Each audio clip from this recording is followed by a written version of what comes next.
Good morning, it's Tim for London Walker. I hope you're doing really, really well. Now, quick question. Do you believe in ghosts? Let that linger there for a moment. Now, as you can see, this is, it's not Mayfair. It certainly ain't Bethnal Green. We're in the remarkable, beautiful Epping Forest. It's an ancient tract of land just north of London, and amazingly, you can get here by tube.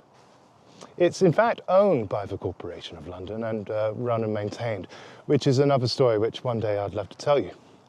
But today, I want us to explore something ancient, something deeper. And here in this forest, there are mysteries which still linger. So, let me take you there, right now. It's not easy to find. You have to leave the main path and follow a narrow track into the woods. And then in front of you, amongst the towering trees, are the steep rolling banks and ditches of Loughton Camp.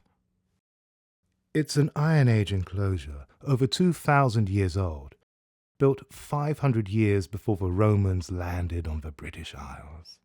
Set deep in the forest, only the small path will lead you here. And when you do visit, you seldom see other people. It's an atmospheric place. There is a quietness in the air, just the whispering sounds of branches swaying high above.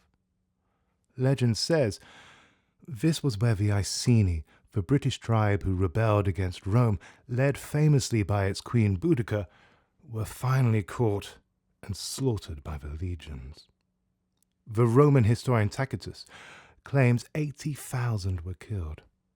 Rome could be brutal. The earthworks have never been fully excavated.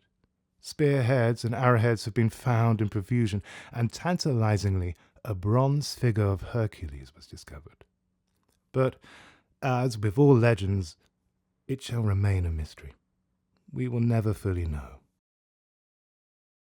Even the trees seem somehow frozen into caricatures, unwilling to give away the secrets buried deep in the soil. I've been here in sweltering summer days and struggled through snowdrifts in high winter. You never feel threatened, but you do feel like you're being watched. Whatever happened here, it still lingers. It has left its mark in the landscape. A residual feeling that is still palpable.